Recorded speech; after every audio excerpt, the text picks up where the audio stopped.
The fog on Attu Island wasn't fog. It was frozen moisture suspended in air so cold it burned exposed skin in seconds.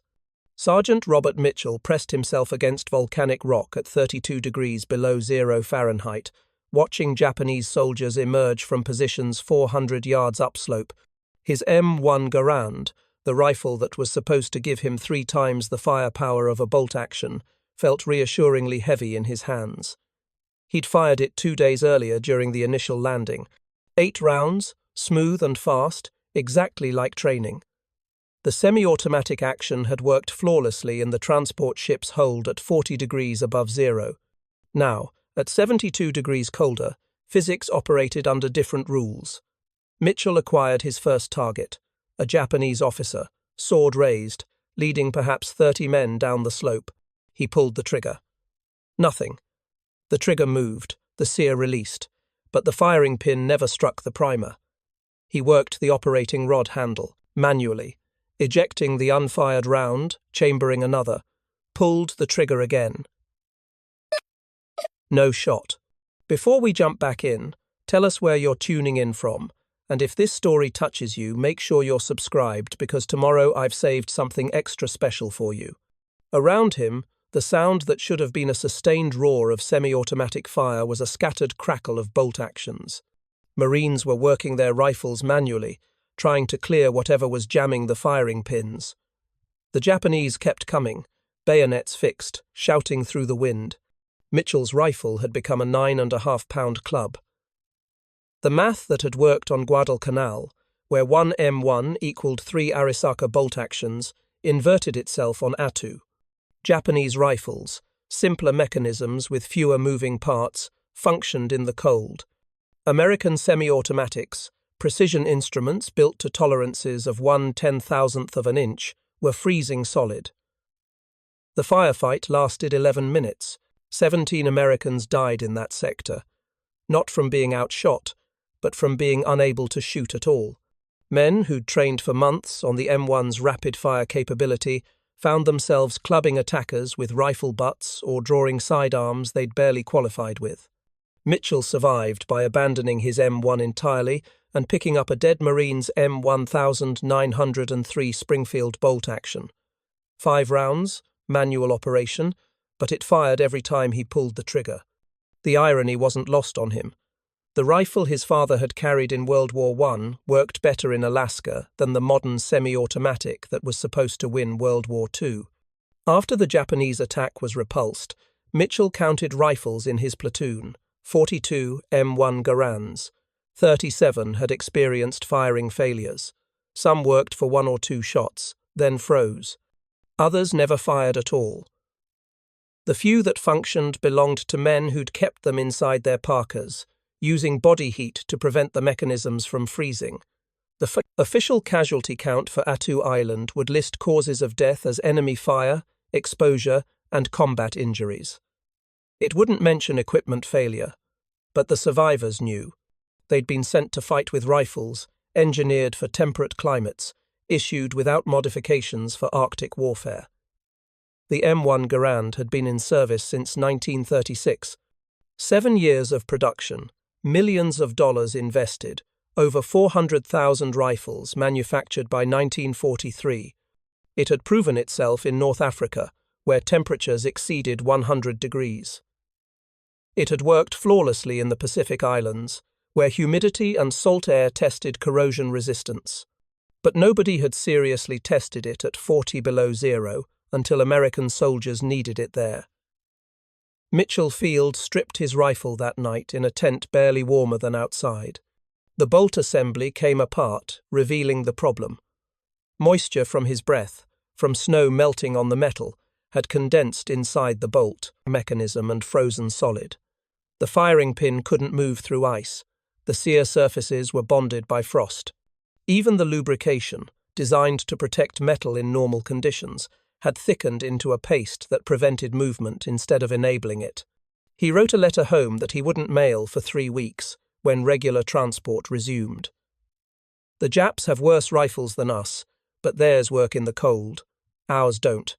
Somebody needs to fix that. Somebody would, but first, The failed rifles had to make it back to the men who'd built them. 23 M1 Garands arrived at Springfield Armory in Massachusetts, packed in wooden crates marked Attu, failure analysis. They'd traveled 5,000 miles from the Aleutian Islands, each rifle tagged with a handwritten description of its malfunction. Firing pin freeze, trigger inoperative, complete failure to fire. John Garand himself examined the first rifle. At 56 years old, he'd spent 17 years developing the 10 semi-automatic that bore his name. He'd solved the clip system, perfected the gas operation, refined the rotating bolt. The rifle worked. He knew it worked. He'd tested it personally, fired thousands of rounds, proven the design through trials that had defeated competitors. He field-stripped the Attu rifle with practiced hands. The parts looked normal. No obvious breakage, no worn components. He reassembled it, loaded it with standard 30-06 ammunition, and fired 8 rounds on the indoor range. It functioned perfectly. Smooth cycling, reliable ejection, consistent accuracy. The rifle worked at 68 degrees Fahrenheit. The question was why it hadn't worked at 32 below zero. The engineering team assigned to the problem included 3 senior engineers and 4 machinists who understood the rifle's internals better than the blueprints did. They'd built thousands of M1s. They knew which tolerances mattered and which were theoretical. They began with the obvious culprit: lubrication. The Army's standard weapon oil, designed for temperatures from 0 to 120 degrees Fahrenheit, turned into thick sludge at Arctic temperatures. The solution seemed simple: develop cold-weather lubricant with lower viscosity, or issue rifles dry without oil. Testing proved that wrong. Rifles with Arctic-grade oil still froze. Rifles without any lubrication worked for perhaps 20 rounds before galling and seizing from metal-on-metal friction. The lubrication wasn't the primary problem. The next theory focused on moisture. Breath condensation, snow melting on warm metal, humidity freezing inside the action. Engineers designed covers for the ejection port, rubber seals for the gas system, instructions for keeping rifles warm inside parkas. Field testing in a refrigerated chamber at Springfield revealed the deeper issue. At -30 degrees, metal contracted. Steel shrank approximately 6/10,000ths of an inch per foot of length for every 100-degree temperature drop. That seemed trivial. 6/10,000ths, the width of a human hair. But the M1 Garand's bolt assembly included 37 separate parts, each machined to tolerances of 1/10,000th of an inch. Parts designed to fit with minimal clearance at room temperature bound solid when cold metal contracted at different rates. The firing pin channel in particular became critical. At 68 degrees, the pin had clearance of 3/10,000ths of an inch, enough space for smooth operation. At 32 below zero, thermal contraction reduced that clearance to less than 1/10,000th. Any moisture, any frost, any particles of powder residue, and the firing pin couldn't move. The engineers tried tighter tolerances, build parts even more precisely, with better surface finish, so contraction wouldn't cause binding. Those rifles cost 40% more to manufacture and still froze at -20 degrees. They tried looser tolerances, open, up the firing pin channel to 5/10,000ths clearance. Those rifles worked at -30 but rattled excessively at normal temperatures and showed accuracy degradation. They tried different steel alloys with matched thermal expansion coefficients. The metallurgy worked in theory but required steel types that weren't available in wartime quantities. By August, 3 months after the Attu rifles arrived, Springfield Armory had tested 17 different modifications. None solved the problem. The engineers were attempting to fix the rifle while preserving its precision, its interchangeability, its manufacturing elegance. What they needed was someone willing to make the rifle worse to make it better. Someone who understood that perfection in temperate conditions meant failure in extremes. Someone whose solution would seem backward, crude, and wrong to everyone who'd spent careers pursuing precision. That someone worked third shift on the machining floor, ran a lathe that produced bolt components and had an idea that the engineers would initially dismiss as stupid. Frank Kowalski ran lathe number 7 on the 3rd shift at Springfield Armory, the overnight crew that kept production running while engineers slept. He'd been machining M1 Garand bolts since 1941, 40 bolts per shift, 8 hours of cutting steel to tolerances measured in 10,000ths of an inch. He was 42 years old, had a 10th grade education, and understood metal the way career engineers understood blueprints. Before Springfield, he'd worked 12 years at a paper mill in Vermont, maintaining machinery in an unheated building where winter temperatures regularly hit 20 below zero. He'd learned what engineers didn't teach in textbooks.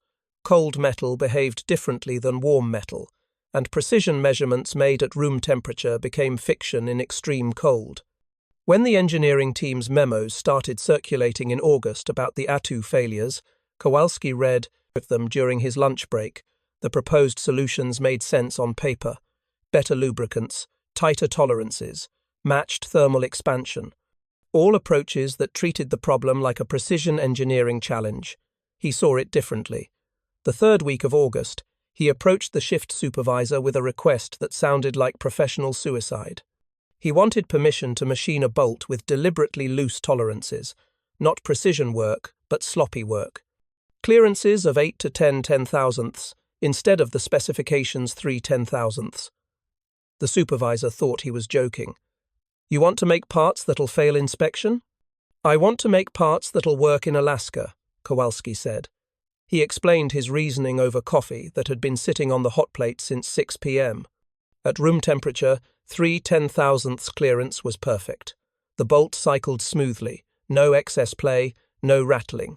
But at 30 below zero, metal contracted. The bolt body shrank, the firing pin channel shrank. That perfect fit became an interference fit, parts that should slide locked solid.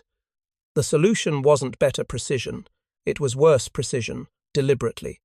Build in extra clearance at room temperature, so when cold made everything tighten up, there'd still be enough space for the mechanism to function. The supervisor, who'd spent 28 years on the shop floor and understood the difference between what engineers specified and what actually worked, gave him permission to try. Off the clock, using his own time, with explicit understanding that if anyone in engineering found out, Kowalski would claim he'd screwed up the measurements. 3 nights later, working after his regular shift ended, Kowalski machined a bolt assembly with specifications that would have gotten him fired during normal production. The firing pin channel measured 9 10,000ths clearance instead of 3. The cam surfaces had an extra 5 10,000ths play. The locking lugs had clearances that violated interchangeability standards. He assembled the bolt at 2 a.m. with only the night janitor as witness, fitted it to a receiver, and dry-fired it 300 times. At room temperature, it felt loose compared to a standard bolt. The firing pin rattled slightly when he shook it.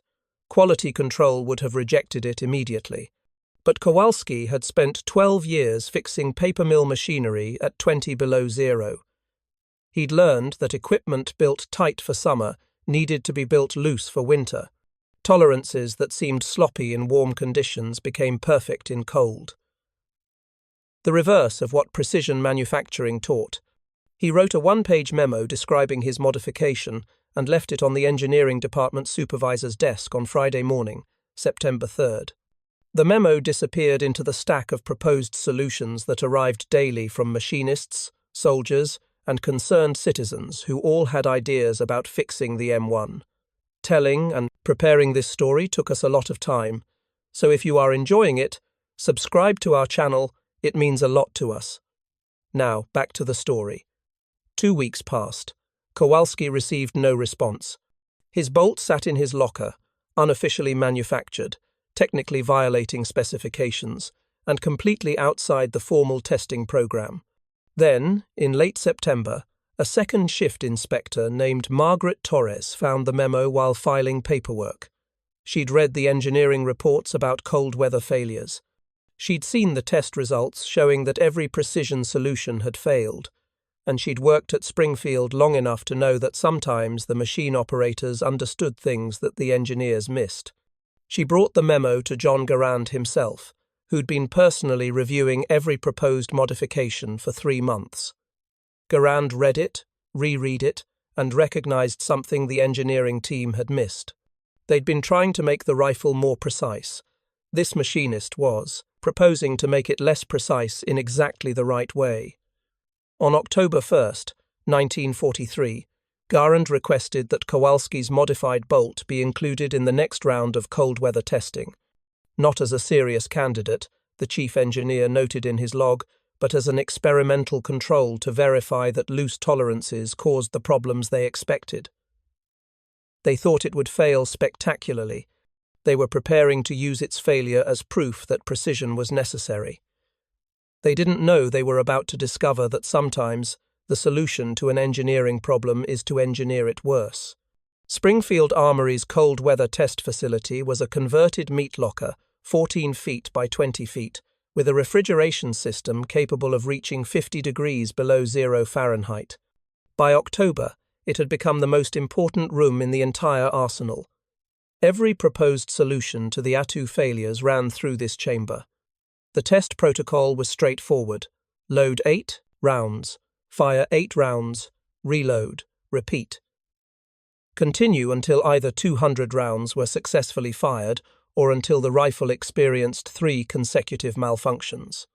Ambient temperature, -30 degrees Fahrenheit. No artificial heating, no special maintenance between firing strings. Conditions matching what soldiers faced in the Aleutians. Through September and early October, 17 different modifications were tested. Enhanced lubricants that supposedly remained fluid at -40, redesigned firing pins with reduced mass, modified bolt carriers with special surface treatments, tighter tolerances supposedly eliminating moisture infiltration. Each modification represented hundreds of engineering hours and the collective expertise of men who'd spent careers perfecting the M1 Garand. Every single one failed at -30 degrees. The enhanced lubricants worked until approximately round 40, when powder residue mixed with oil and created a paste that bound the firing pin. The lightened firing pins showed insufficient energy to reliably detonate primers in cold conditions. The surface treatments helped for perhaps 20 rounds before frost buildup caused binding. The tighter tolerances made the problem worse, exactly as Kowalski had predicted. By October 14th, the testing program was desperate. John Garand, reviewing failure reports in his office, was facing the possibility that the M1 couldn't be modified for Arctic warfare, that American soldiers would need to fight with bolt actions in cold weather, surrendering the 3-to-1 firepower advantage that the Garand provided. The test schedule for October 15th included 3 rifles. 2 represented the engineering team's latest modifications, a bolt with specially hardened surfaces and a firing pin with modified spring tension. The 3rd rifle, listed at the bottom of the test sheet with a notation reading Machinist Proposal, Loose Tolerances, was Kowalski's bolt. The test engineer, a captain named Robert Herschel who'd overseen 53 failed tests, loaded Kowalski's rifle last. He expected it to fail immediately. The bolt rattled. The firing pin had visible play. At room temperature, before entering the cold chamber, it felt wrong compared to a standard M1. Imprecise, sloppy, -30 degrees Fahrenheit, 8 rounds loaded, first trigger pull. The rifle fired. 8 rounds, smooth cycling, no malfunctions. Reload, 8 more rounds, perfect function. Another reload. The rifle that shouldn't work kept working. 24 rounds, 40 rounds, 80 rounds.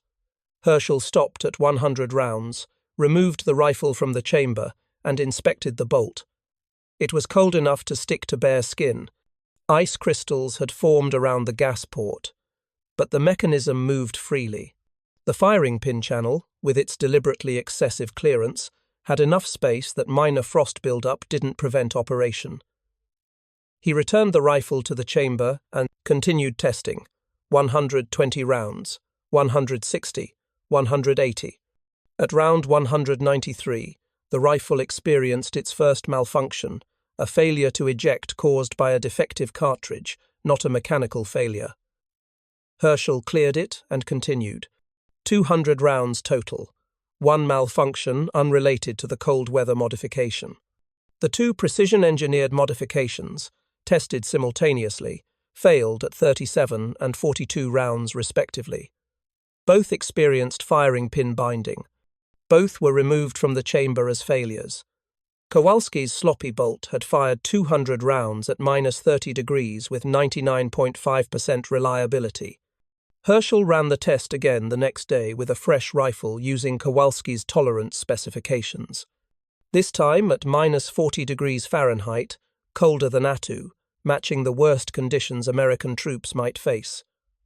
200 rounds, 0 malfunctions attributable to cold. The engineering team assembled on October 18th to review the results. 15 engineers, including John Garand, examined data that contradicted their training. The precision solution had failed. The imprecise solution had succeeded. The bolt that would have been rejected by quality control in peacetime had proven more reliable in extreme cold than any precisely manufactured alternative. The explanation, once they accepted it, was straightforward. At -30 degrees, the excessive clearances of 9/10,000ths became optimal clearances of approximately 4/10,000ths after thermal contraction. The parts that seemed loose at room temperature achieved perfect fit at operational temperature. Precision engineering had been designing for the wrong temperature. Kowalski had designed for the temperature where soldiers actually fired the rifle. On October 22, 1943, Springfield Armory issued Technical Bulletin Number 47, Cold Weather, Modification of M1 Rifle, Bolt Assembly. The bulletin specified tolerance ranges that were, by peacetime standards, unacceptably loose. Quality control inspectors received new guidelines. Parts that would have failed inspection a month earlier were now the standard. Frank Kowalski received a commendation and a $50 war bond. More significantly, he received reassignment to the day shift as a technical consultant. The machinist who'd been told his idea was stupid was now teaching engineers how to build weapons that actually worked. The challenge now was manufacturing 50,000 modified bolts while convincing a precision-obsessed production system to accept parts that looked wrong but worked right. Springfield Armory's production floor in November 1943 became a battlefield between two philosophies. Precision manufacturing had defined American weapons production since Eli Whitney introduced interchangeable parts in 1801-142. Years of accumulated wisdom insisted that tighter tolerances meant better weapons. Technical Bulletin Number 47 asked machinists to forget everything they'd learned. The modified bolt specifications arrived on the shop floor November 8th. Supervisors distributed new tolerance sheets, showing clearances that ranged from 8 to 10/10,000ths of an inch, where previous specifications had demanded 3/10,000ths. Experienced machinists read the numbers and assumed there was a printing error. Walter Harrison, a lathe operator with 19 years at Springfield, brought the specification sheet to his supervisor. This says 9/10,000ths on the firing pin channel. Standard spec is 3. Somebody made a mistake. No mistake, the supervisor said. New cold weather spec. Those are the numbers. Harrison examined the sheet again. These parts will rattle. They'll fail inspection.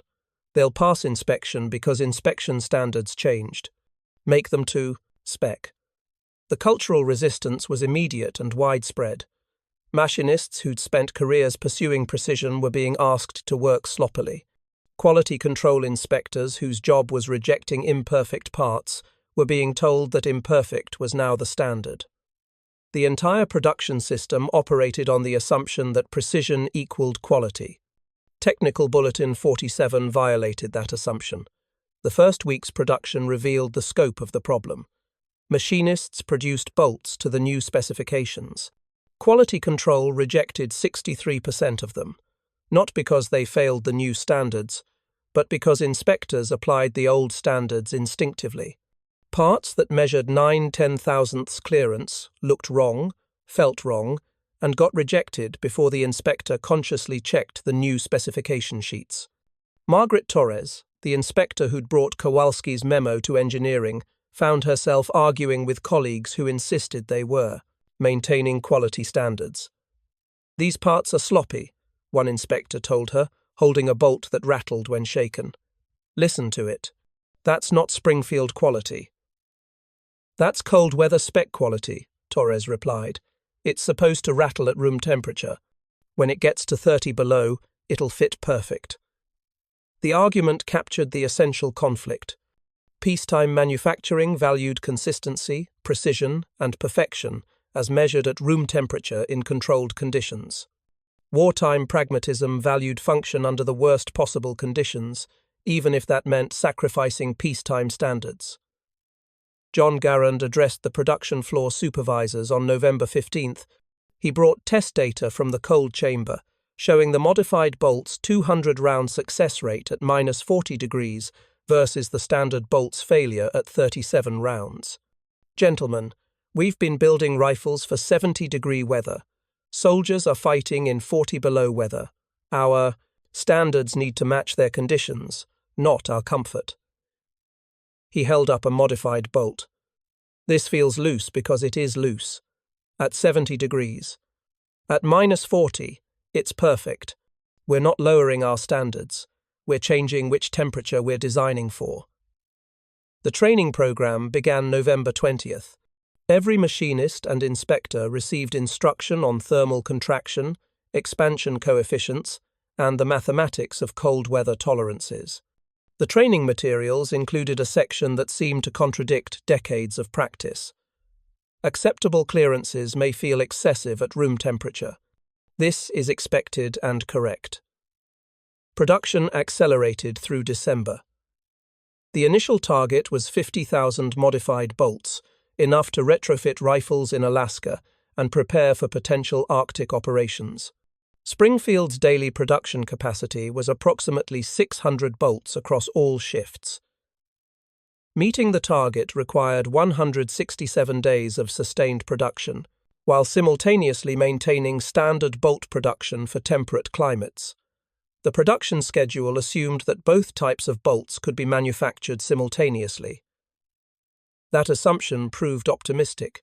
Machinists struggled to switch between precision specifications and cold weather specifications, often confusing the two. Quality control developed separate inspection stations for each type, with color-coded tags to prevent mixing. By January 1944, production rhythm stabilized. First shift produced standard bolts. Second shift produced cold weather modifications. Third shift, Kowalski's original shift, handled both types based on demand. Daily output reached 420 modified bolts, below target but sustainable. The modified bolts were marked with a small C stamped on the bolt handle. The marking was subtle, nearly invisible, unless you knew to look for it. Soldiers receiving rifles with modified bolts weren't informed of the change. The rifles looked identical. They functioned identically in normal temperatures.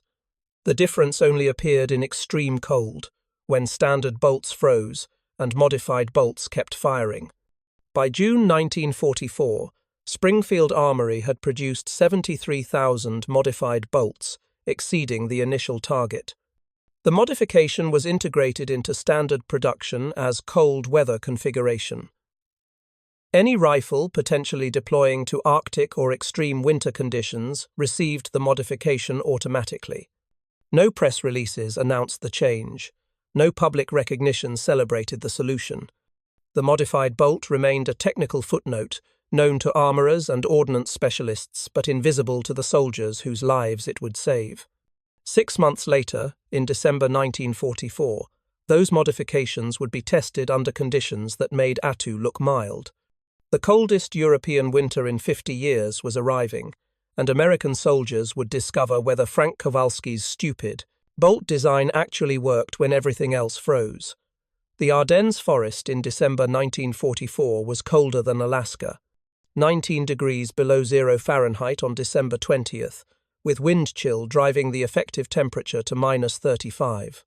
Snow, 18 inches deep in the valleys, 3 feet in the ravines where American positions clustered, and everywhere, German forces attacking through conditions that should have made warfare impossible. Private James Sullivan, 28th Infantry Division, had received his M1 Garand in October at a replacement depot in France. The rifle bore a small C stamped on the bolt handle. He'd never asked what it meant. On December 19th, when German artillery began the bombardment that announced the Battle of the Bulge, that small marking became the difference between a functioning rifle and a frozen liability. Sullivan's platoon held a defensive position near Wiltz, Luxembourg. 37 men with 37 M1 Garands when the German infantry emerged from the tree line at dawn on December 20th. The temperature had dropped overnight from 5 above zero to 19 below, the kind of cold that made metal burn skin, that made breathing painful, that made every movement exhausting. He fired first. 8 rounds at a German squad moving across open ground. The rifle cycled smoothly. Reload. 8 more rounds. Still working. Around him, the distinctive crack of M1's firing, the sound that had defined American firepower since Guadalcanal, since North Africa, since every battle where American infantry faced enemy forces. Except the sound was wrong. Too thin, too scattered. Sullivan glanced left and saw Corporal Martinez working his rifle's operating rod manually, trying to chamber rounds that wouldn't feed. Saw Private Johnson throwing his M1 down and drawing his sidearm. Saw Technical Sergeant Williams, a combat veteran with 2 years in the Pacific, staring at his rifle with the expression of a man whose weapon had betrayed him. Approximately 40% of the M1 Garands in Sullivan's platoon failed during the first 5 minutes of combat. Rifles that had worked perfectly in France in October froze solid in Luxembourg in December. The failures clustered around predictable patterns. Firing pins wouldn't drop. Extractors wouldn't pull spent cases from chambers. Operating rods wouldn't cycle, bound by frost and congealed lubricant. Sullivan's rifle kept working. He'd fire 8 rounds, reload with cold, stiff fingers, fire 8 more.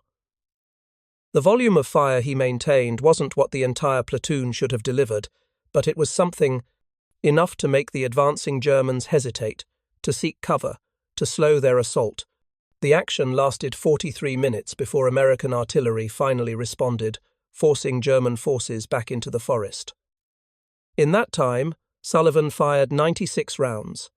3 extraction failures, 1 feeding malfunction, overall reliability, 96%. Martinez, fighting with a standard tolerance bolt, fired 13 rounds before his rifle froze completely. Johnson's rifle had never fired at all after the first shot. The pattern repeated across the Ardennes throughout late December and January.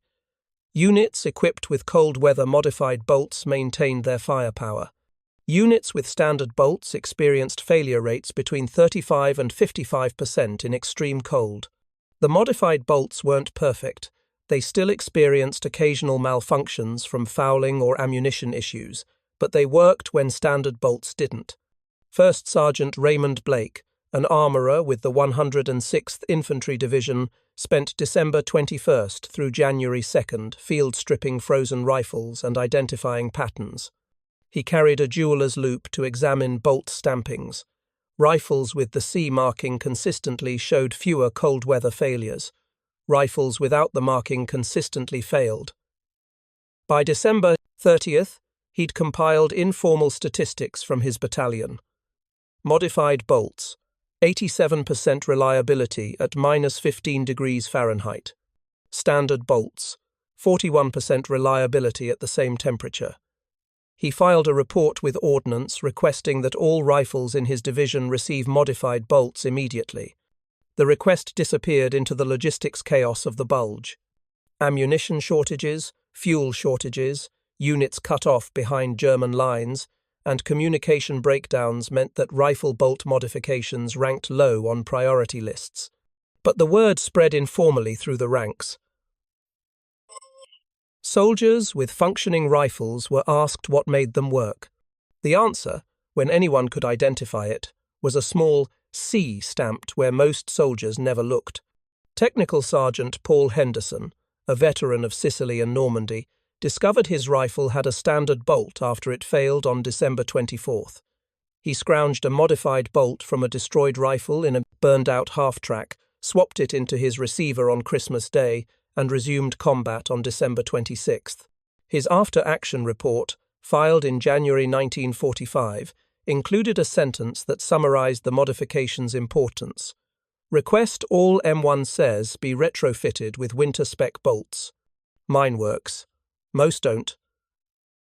The Battle of the Bulge lasted until January 28, 1945. American casualties totaled nearly 90,000, including almost 19,000 killed.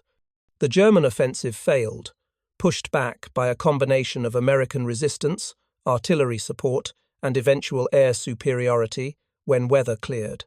No official accounting separated casualties caused by frozen rifles from casualties caused by enemy fire.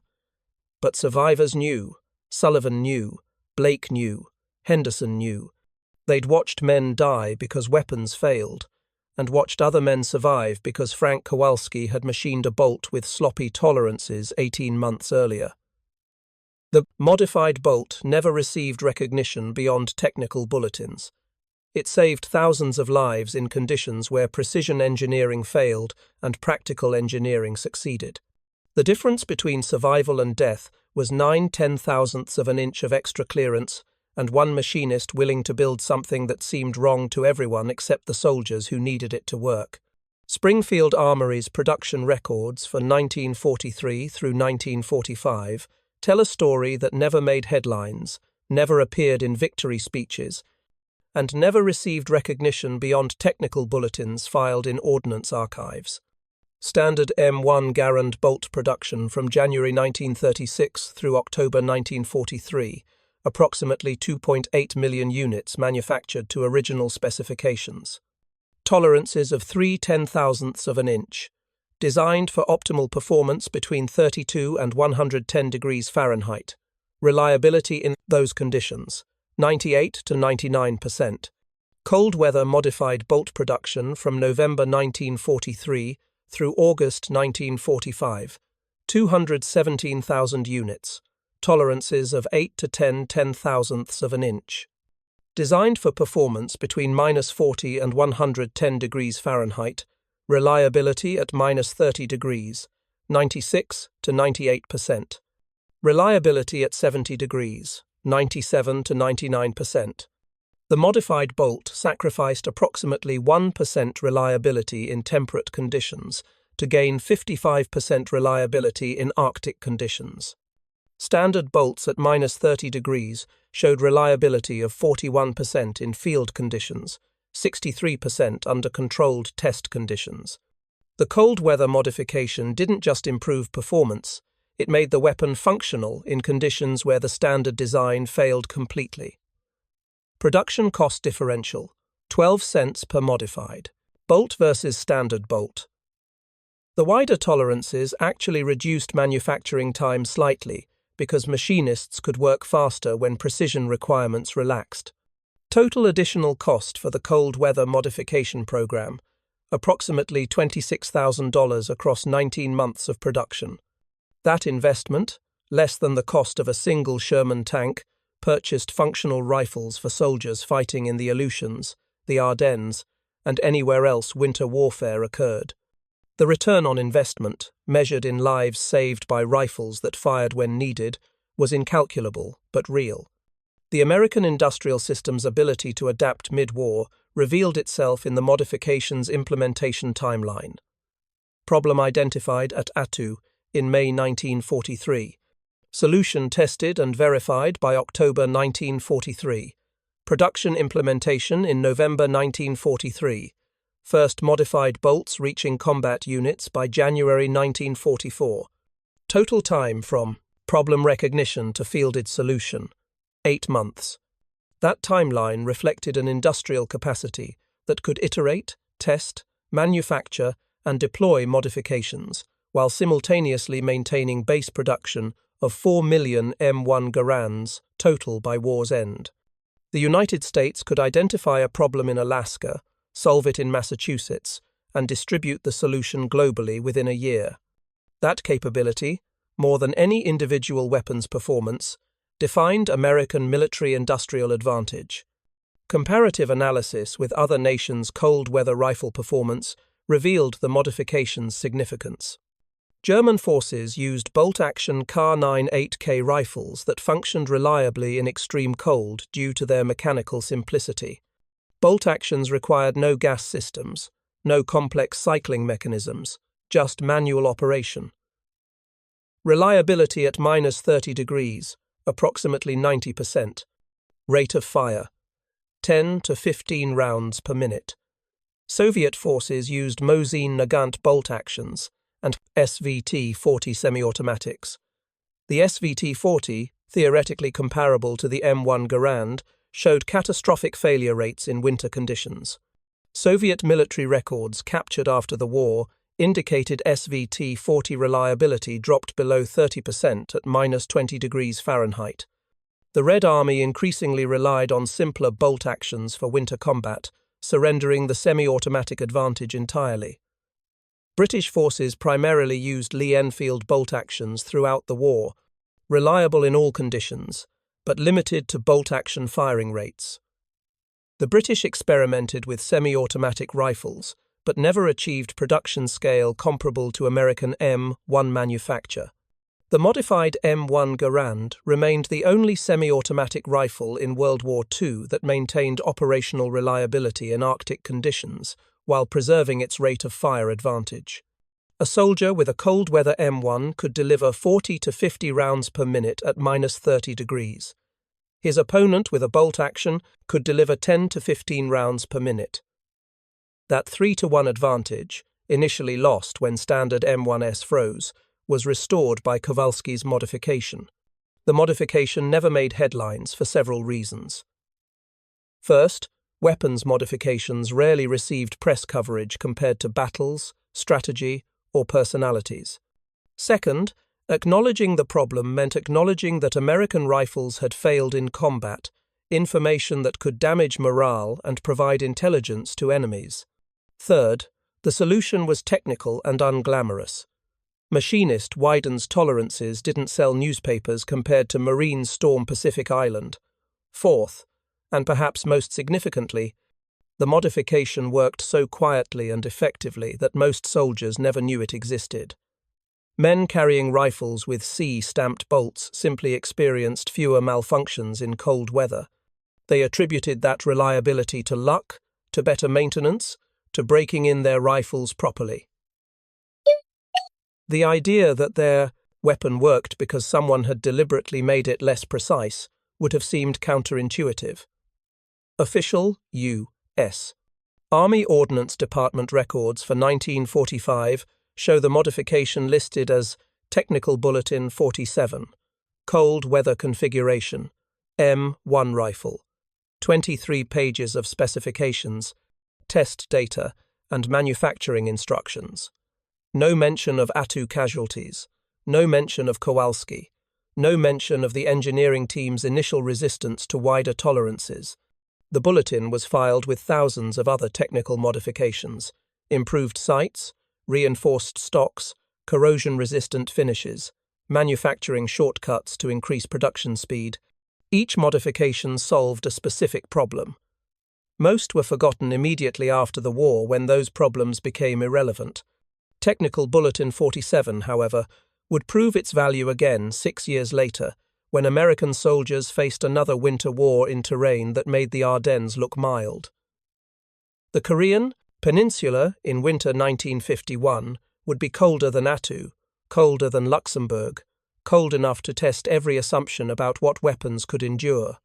And once again, a small C stamped on a bolt handle would separate rifles that fired from rifles that froze, proving that the best engineering solution isn't always the most precise one. November 1950. American forces retreating from the Chosin Reservoir in North Korea faced temperatures of -35 degrees Fahrenheit, with wind chill driving conditions to -50. Chinese forces attacked in waves, human masses against American firepower, betting that cold would neutralize technological advantage. Sergeant First Class James Kowalski, no relation to Frank, though the coincidence would have amused them, both carried an M1 Garand manufactured in 1944. The bolt bore a small C, marking that he'd never noticed during training at Fort Benning or combat in the humid summer of 1950. That marking saved his life on November 28th, when his rifle fired 137 rounds during a 6-hour fighting retreat without a single cold-induced malfunction. Men around him, carrying rifles with standard bolts, experienced failure rates exceeding 50%. They clubbed attackers with frozen rifles or drew sidearms they'd barely qualified with, the same nightmare Attu veterans had experienced 8 years earlier. The Korean War revalidated Technical Bulletin 47. Rifles with cold weather modifications maintained 85 to 90% reliability in conditions that froze standard rifles solid. The modification, nearly forgotten in peacetime Army records, was suddenly critical again. Ordnance depots scrambled to identify and distribute rifles with C-stamped bolts to Korea. Armourers retrofitted existing rifles with modified bolts salvaged from war surplus. The modification that had seemed like a minor wartime fix proved to be a permanent solution to a recurring problem. Anywhere soldiers fought in extreme cold, Kowalski's sloppy tolerances outperformed precision engineering. Frank Kowalski himself never knew the full scope of his contribution. He remained at Springfield Armory through the war, promoted to senior machinist and then to technical supervisor.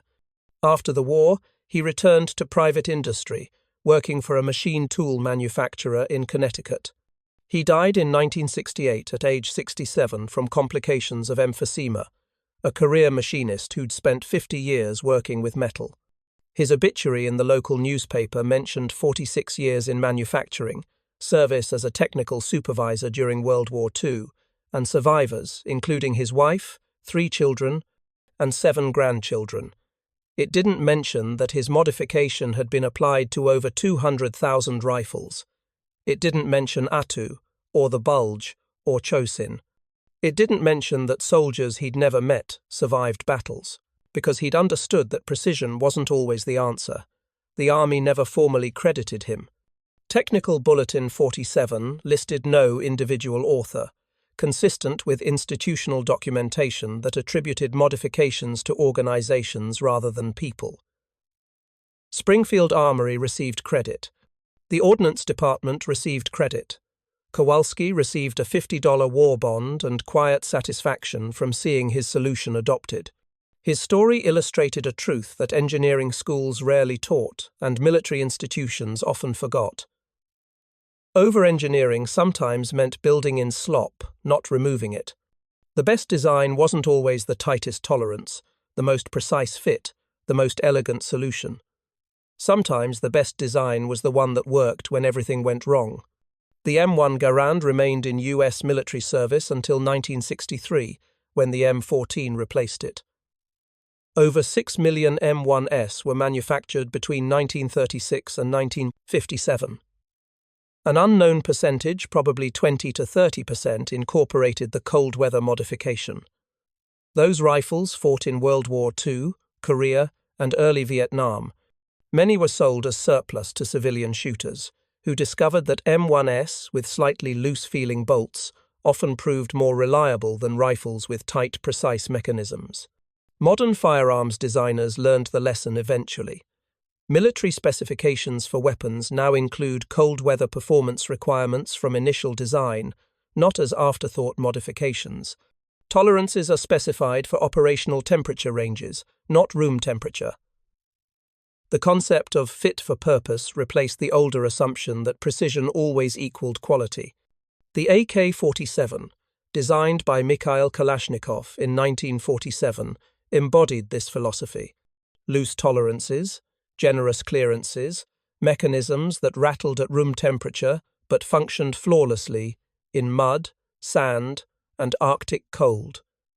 Kalashnikov understood what Kowalski had learned.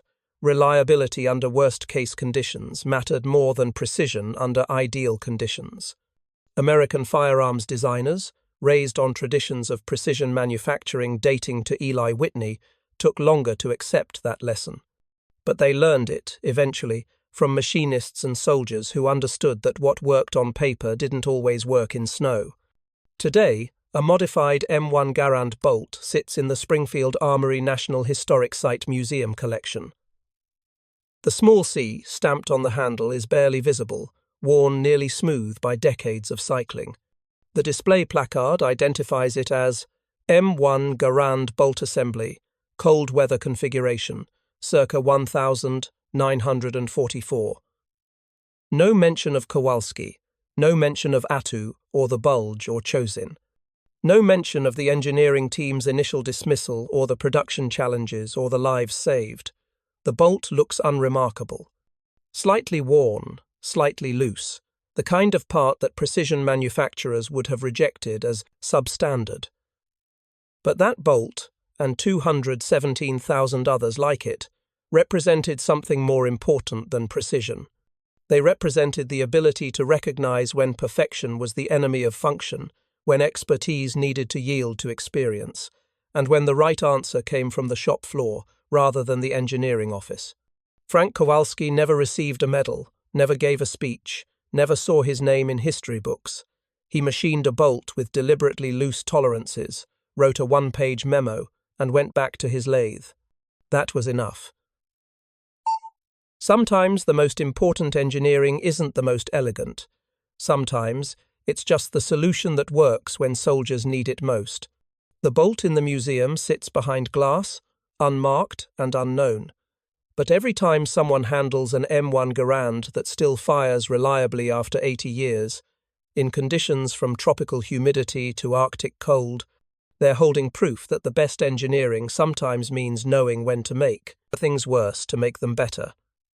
Up next, we have 2 more incredible stories that are waiting for you. Just click the image you want to watch, and it will take you there. If you enjoyed this video, make sure to subscribe. It would mean a lot.